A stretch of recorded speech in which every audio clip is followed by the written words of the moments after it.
TGIF from the KUOW newsroom. This is Seattle Now. I'm your host, Paige Browning. Teens are always on their phones, right? Not these five who are about to sail and pedal their way to Alaska.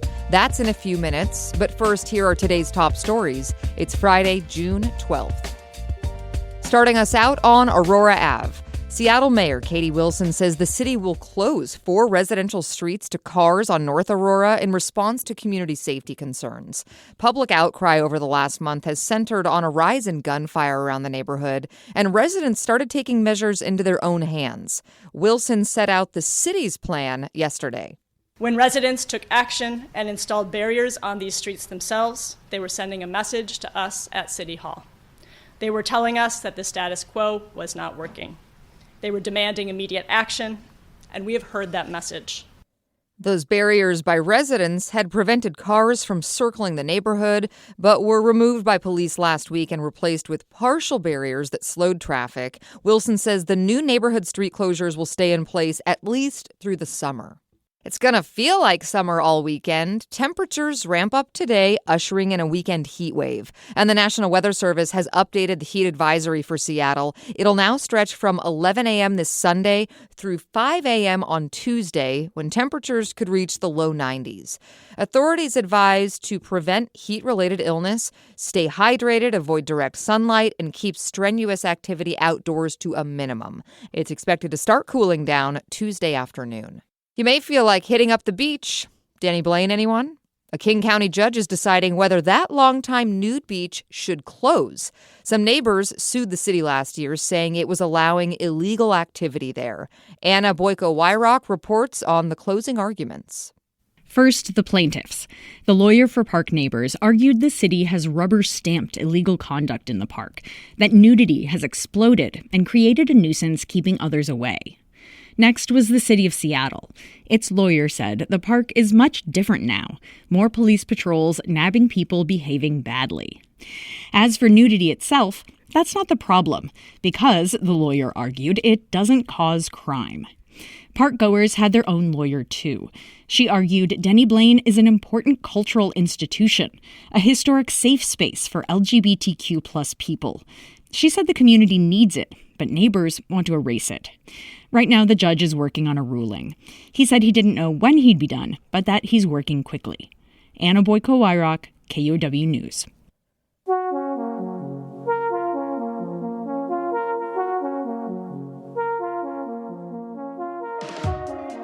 This just in today, Washington and Oregon are declining to participate in a state fair for the nation's 250th birthday being put on by President Trump. From OPB, Dirk Vanderhart shares this story with us. The so-called Great American State Fair kicks off later this month and is set to last for more than 2 weeks. It will include military plane flyovers, family-friendly attractions, and a pavilion representing every state and territory on the National Mall in Washington, D.C. But some states led by Democrats aren't showing up. Oregon and Washington are among those declining to put resources into the exhibition. Spokespeople for Oregon Governor Tina Kotek and Washington Lieutenant Governor Denny Heck said cost was a factor. Kotek's office added that the event was shaping up to have a partisan tinge. The fair had already seen some high-profile cancellations from musical performers worried about being seen as aligned with Trump's agenda. In lieu of a concert, Trump himself plans to headline an opening night kickoff. The event's organizers say Washington, Oregon, and other states declining to participate will still be represented. I'm Dirk Vanderhart reporting. A warehouse went up in flames in the Ballard-Fremont area of Seattle last night. A 3-alarm fire in a plumbing supply warehouse around 5:15 p.m. required more than 100 firefighters and Fireboat 1 pumping water from the ship canal. The blaze escalated rapidly while Seattle Fire was trying to fight it, according to Fire Department spokesperson Kayla Lafferty. They were initially inside the building. They had hose lines in there trying to fight the fire, but that wind picked up and really caused it to spread quickly. That audio courtesy of King 5 News. One firefighter reported a minor injury. The cause is under investigation. Ahead of what could be a challenging wildfire season in Washington state, Senate Republicans in Washington, D.C. have proposed a repeal of what's known as the roadless rule by amending what had been a bipartisan bill. OPB's April Ehrlich reports that Democrats are calling it a Trojan horse. The proposed Wildfire Prevention Act initially had support from both Democrats and Republicans on a Senate committee. The bill would require the U.S. Forest Service to increase prescribed burning and forest thinning. But Republicans attached an amendment that would rescind the roadless rule. It prevents new roads in certain forests, including 4 million acres in Oregon and Washington. Timber leaders have argued that these areas need roads to fight fires, though most science shows that roads increase fire frequency. U.S. Senator Ron Wyden of Oregon spoke at a press conference. There are a number of Republican senators who will stop at nothing in their crusade to sell off Americans' public lands. And now the crusade is coming in the form of this effort to repeal the roadless rule. Democrats say the roadless rule amendment basically kills the wildfire bill. I'm April Ehrlich reporting.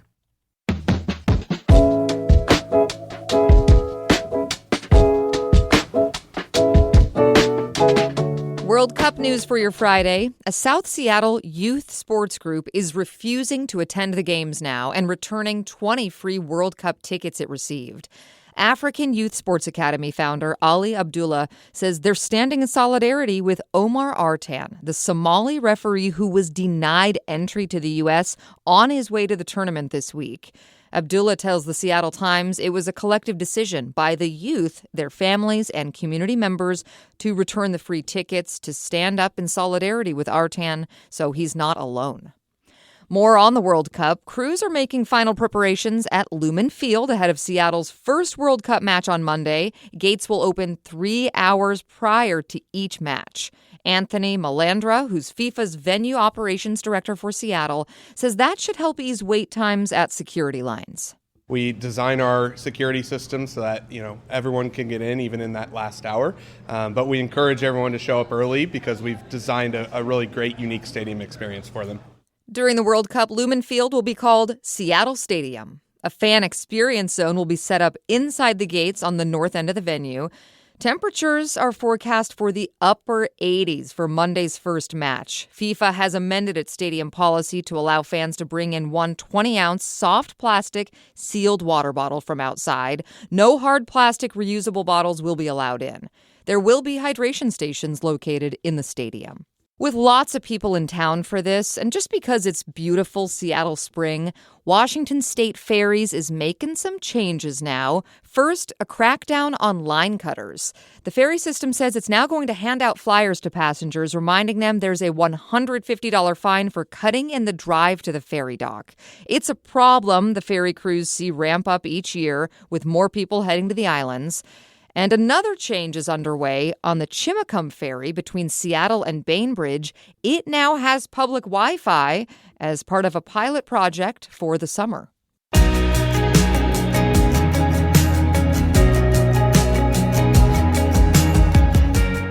Now, our feature story today. Some of the world's most audacious sailors will race 750 miles from Port Townsend, Washington to Ketchikan in this year's race to Alaska. As Noelle Gasca reports, the competition's youngest racers are 5 scrappy Seattle teens going by the team name of Darwin's Interns. The rules of the race to Alaska are straightforward and possibly a parent's worst nightmare. Your boat can't have an engine, there's basically no set course, and rescue is at least several hours away. The race to Alaska goes up the Inside Passage, which is like one of the hardest waterways in the world to navigate with no engine just because of the currents that go through there. That's 17-year-old Henry Thomas. Team Darwin's Interns will race with a 27-foot-long sailboat. But when the winds die, 2 of the teens will use their feet to pedal the boat towards Alaska. Ford says that challenge is part of what makes the race unique. Without the safety net of an engine, you have to put a lot more time and effort into things like pedal drives and navigation to make sure that, you don't get stuck in a current that you can't get out of. Thomas's teammate, Issa Ford, says her family and most of her friends understand her passion for the race. But my friends who don't sail, I feel like most of the time they're more concerned about the fact that we don't have a bathroom on the boat or a shower. 17-year-old Teddy Dodd is blunt when it comes to describing what the boat may smell like by the end of the race. When you put a bunch of 5 wet bodies in the bottom of a boat with no sunlight for a week. It's like a bacterial experiment. Yeah. The team says they don't expect to win the $10,000 prize that comes with making it to Alaska first. But if they do, they say they'll pay back the loans their parents gave them for the race. Noelle Gasca, KUOW News. Next week on Seattle Now, the federal government has pulled several ocean observatories from Pacific Northwest waters. One of these buoys is just bristling with different devices and measuring all sorts of things all over the surface of it. Temperatures, currents, oxygen levels, acidity or pH, all sorts of different ways to keep tabs on the oceans, which are changing rapidly. We'll talk about what this means for scientists and people in the fishing industry who rely on them. Hear that Monday morning. That's all for today from the KUOW Newsroom in Seattle. Our producer is Vaughn Jones. I'm Paige Browning. Seattle Now and KUOW are members of the NPR network. Have a great weekend.